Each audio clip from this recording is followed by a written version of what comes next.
Alright. We are so back. Back at another Yapalation Trail. Join me on the Yapalation Trail. I'm about to take you on a damn journey. It's about to be some magical shit, and you're about to understand hero shooters in a way you've never understood them before. So, today what I wrote down the topic to be was ult cycling, and we'll see if we stay there because, like, ult cycling is a very simple thing, and I doubt that I'm gonna get that much out of just that. So, anyway, if y'all didn't know, name's Spadoopss. I yap about things and make a bunch of montages if y'all like those too. But yeah, let's get on to the business. So, ult cycling. Ult cycling is essentially the process of a support using their ult, waiting for another ult, and then having another support ult off of that. It doesn't really sound like much without an example because, like, yeah, supports ult after each other, like, you know, the Luna Snowball ult and then the Cloak and Dagger ult. But, like, what I'm talking about in this game is specifically a problem with, like, triple support, I guess. Excuse me. And not even necessarily triple support, just, like, freaking Loki. Like, Loki's a problem. It's really annoying to be playing this game and deal with people who, like, are essentially just waiting to press Q. I'm not entirely sure why we kind of permit this. Like, okay, again, Overwatch player, I know, ew, filthy, disgusting. I played freaking that other hero shooter, you know, the only other one that has existed before now. But the ults are good and all, but a lot of them are designed with the ability to use counterplay for them in mind. And, like, this comes to the fact of, like, even, like, Tracer. Let's take Tracer. Tracer will stick you with the pulse bomb, and then you explode, right? A BAP can throw an immortality field down, and you just survive that for free. In this game, it's like every ult is meant to just fucking do everything. And, like, I actually do like how in-depth a few of them are. Like, a lot of the... I'll say Phoenix ult specifically. I've been really liking playing Phoenix recently. Yelling "you are nothing" while you have stacks on a Cloak and Dagger while they're mid ult and just crashing onto them and exploding them with a bajillion damage is really fun. And for those who don't know, the way Phoenix ult works is if you have 3 stacks on them and then you press Q, or you have 2 stacks. I think it applies to 2 stacks. So basically, if you headshot someone and then you press Q and you fly in, you can just one-shot them. It doesn't one-shot them normally, but you can one-shot them this way because your ult applies your passive to people when it hits, in addition to the damage it does. So, in addition to, like, I think the 175 it does, it'll also, like, proc your passive that does, like, 60, so you can kill most 250 health heroes just by, like, landing a headshot and going into them. Which is pretty cool.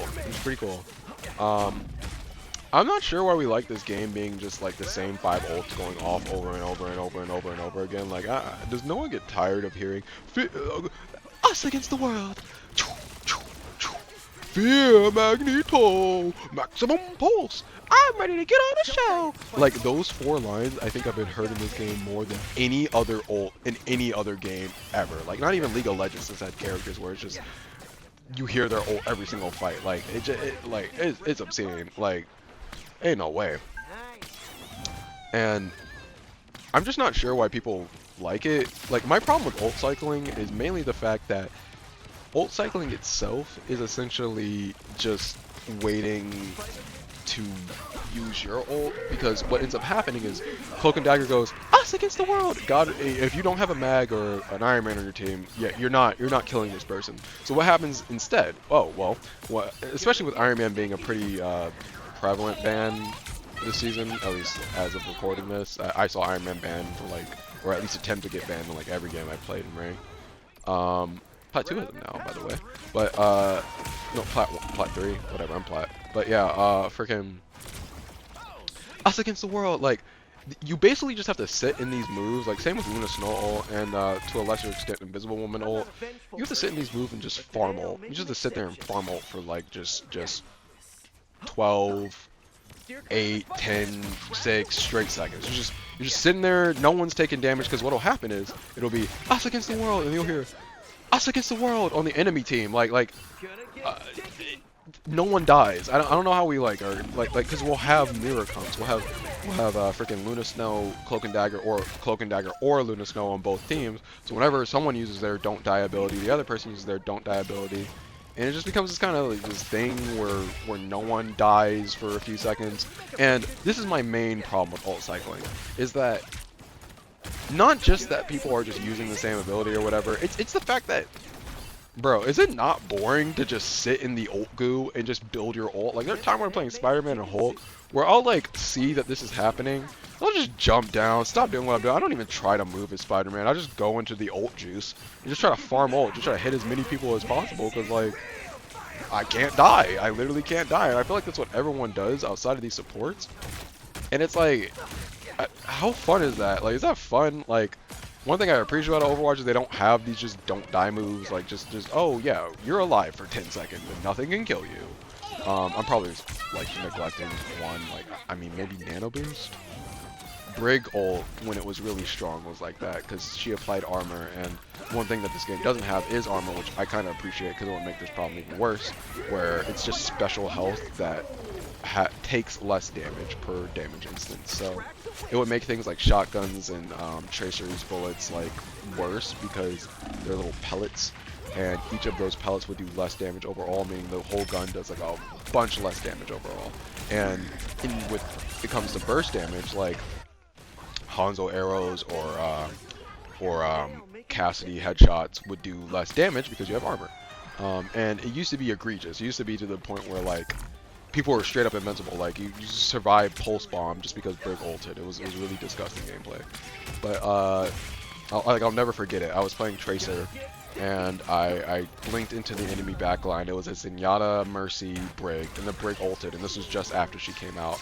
The Brig ulted. I managed to dodge the like insta-kill combo she does because like I was playing some Tracer. I play Tracer, and I stuck the Mercy mid-flight. Like I landed my hard-ass skill shot, stuck her mid-flight, and she just didn't die. And I have never had like my ego, my ability, just anything, like just my entire, like all the fun in the game got taken out of it for me, like right there. I was like, wow, it doesn't matter how much I play this character that's like high skill or whatever, someone can just press Q and no one dies. And it's just a thing in this game. Like, I'm glad I'm desensitized to it because when the game came out, like, I just didn't care. I was just like, oh, okay, Luna Snow just has 12 full seconds. Like, it's to the point now where, like, when I'm playing Spider-Man, I'll literally wait for the Luna Snow. Like, if I don't count to 12, if I don't do it properly, like, and just, like, ult right as it's ending, like, I low-key through. And it's just kind of boring. I just don't get why people like it so much. And like I actually had someone in my recent ranked game ban Cloak and Dagger because Cloak and Dagger, they said Cloak and Dagger is the highest pick rate support with the lowest ban rate, and I realized that people are just getting like carried by just spamming these ult. And I think someone who got added to the pool recently, outside of Loki, who I think makes this shit so much worse because you hear us against the world, and then like you'll see the ult go down, and then it'll like no one will die for a sec, and then you'll see, and then like the ult will end and people will be about to die, and you'll hear let's get this show on the road, and you just see Luna dancing on the freaking point and no one's dying again for like 12 more seconds, and you're like, oh my god, hell yeah, I gotta wait more time before I can kill anything, let's go.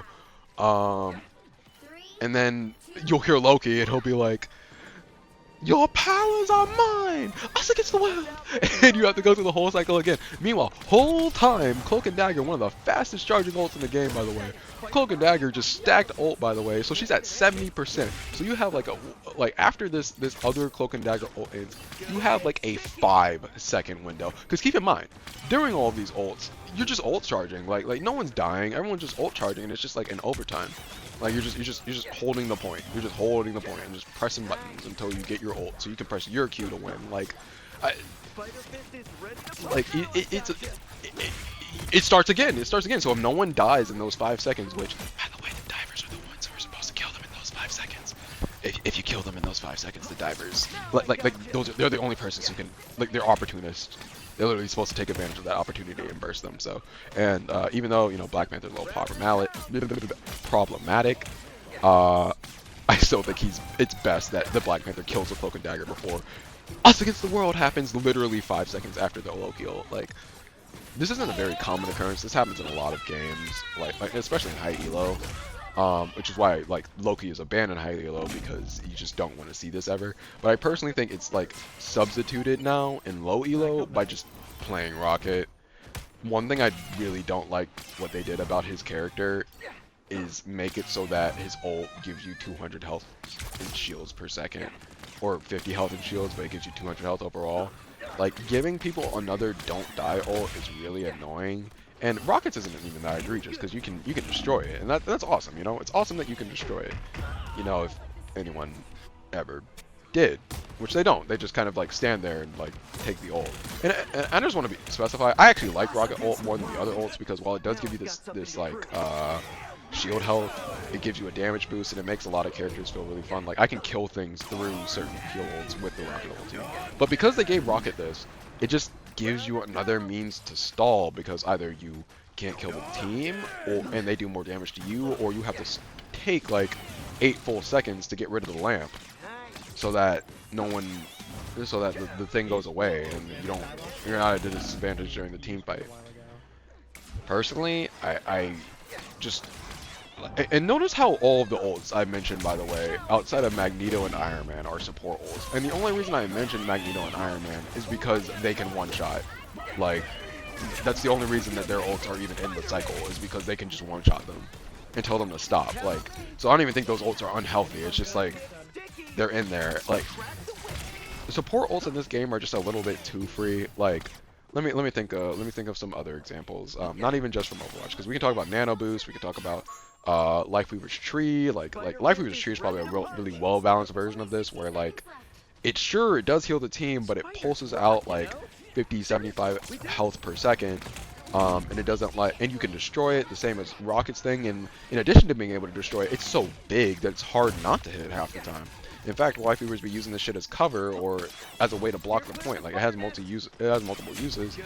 Let's see another one. Like Mercy, I mean, she has a I heal better button, but it doesn't mean that you can just kill people through stuff, and it doesn't even last that long. Let's see. Frickin'. Let me think about other games. Taric ult in League of Legends. It literally makes you invincible. You cast a bubble down, and it like calls down to you and like hits you like after like 5 seconds. So basically, you have 5 seconds before it even activates. And it's attached to whoever you have your like little diamond passive on. So you have 2 little areas where just like you're invincible, but it takes 5 seconds to activate, and it's a really long cooldown. I think it's like a 2-3 minute cooldown. Like, it takes forever. Let's think of other support ults. Freaking Braum in League. He just knocks people up. It's basically clobbering time because of the tank. Man, I really wish they would put some characters like that in. Like, I'm so sick of these supports that just do heals. I want utility supports. It might be annoying, sure, because there's already so much CC in the game, but like, we need utility supports. And we need to also shift to soft CC, because like, there's too much hard CC in this game. I don't like being like jacked around all the time. It's freaking lame. I don't know how anyone else can take it. Like, I don't know how you're a thing player and you get CC'd for like 5 full seconds and you're like, yeah, that was fun. And I know it's not fun, because people talk about, they're complaining about solo tanking right now, so like, yeah. But yeah, I just don't get it. It just seems like really a really annoying option, just to have to sit there and wait for people to not do anything for just almost 30 seconds in this really fast-paced game. I just don't really get it. I'm trying to think of something outside it, because I don't want this to be like the support like Yap channel, but like, damn, it's like, I mean, now we have just that's the problem, is that we have to wait. Like, I wouldn't even care if the ult cycling was happening if like it was like ult combos. Like in Overwatch, one of the classic combos is Graviton into Diva Bomb, or Graviton into Earth Shatter, or like Zarya's a very good combo character. Like, one thing people don't do in this game is like combo their ults. Like, I remember the other day I was playing Hulk and I had a Scarlet Witch cast her ult, and I wanted my Strange to use Eye of Agamotto, so he freezes the team, so the Scarlet Witch ult actually hits. And he died. He just died. He either died or he wasn't paying attention. I forget which. But I was playing Hulk, so what I did was I just ulted and just started knocking them around so that they couldn't dodge the Scarlet Witch ult. Like, they were just forced to be in the air. And I just don't see that in this game. Like, I'd rather deal with that, like people like comboing their ults together in a really strong way, like Emma Frost comboing with Scarlet Witch, or like freaking Iron Fist comboing with Spider-Man, so that Spider-Man's slowing everybody and freezing them as Iron Fist beats the hell out of them. Like, I feel like a lot of the times it just kind of happens due to happenstance, but like people don't actually intentionally try to combo their ults.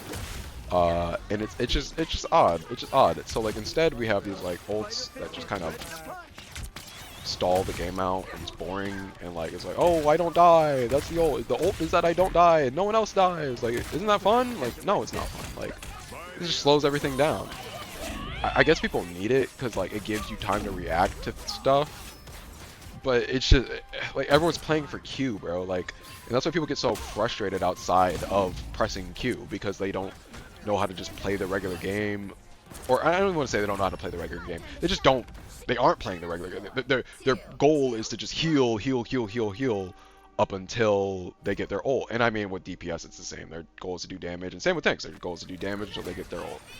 But like, because they don't have alternative methods of getting ult charge like healers do with healing, it's more of a prevalent issue with strategists. Not to be biased, though this is a very biased video, because I just don't. I don't appreciate strategists like being this simple. Like, I just truly believe that strategists should like have to work for it. Like, I get it's the most played role in the game, but like, again, I've said this before. Overwatch supports understand that it's the hardest role in the game because you have to do everything. You have to be good at damage, you have to be good at positioning, you have to be good at aim, you have to be good at everything. You have to be good at everything in order to be a good support. I don't think there's anything wrong with that. I think good support players can pat themselves on the back, have a good laugh, because you know they'll have a good laugh beating my ass on a dive character, like, because they're good. They're not bad.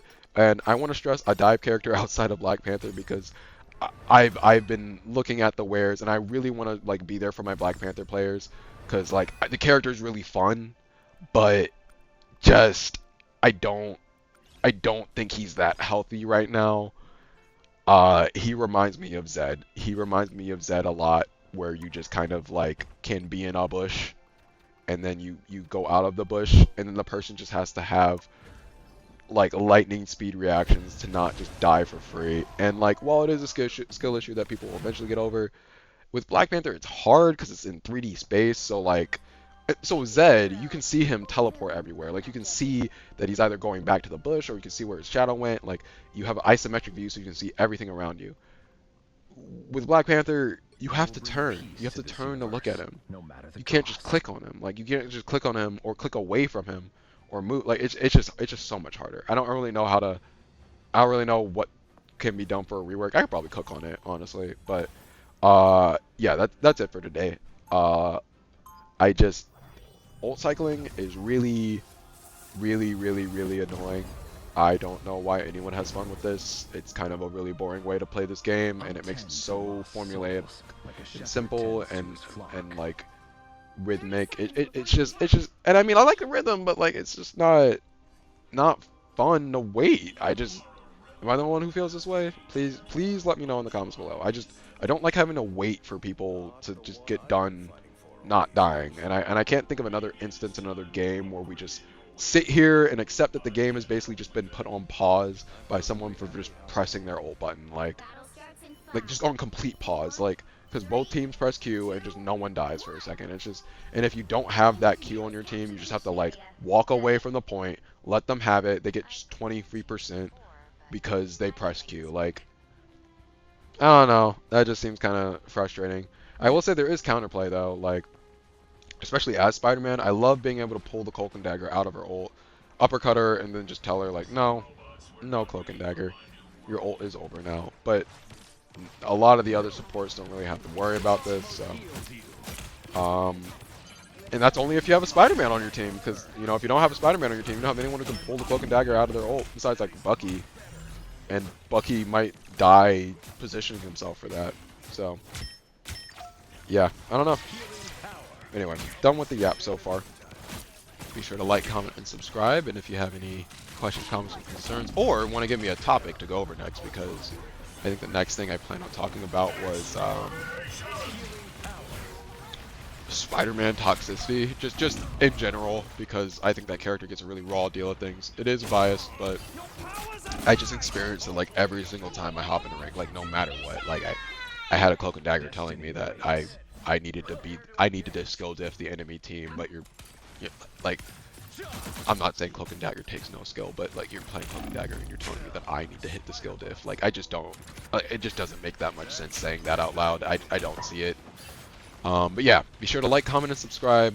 I am open to any suggestions on what to talk about next. So, anyways, y'all have a nice night.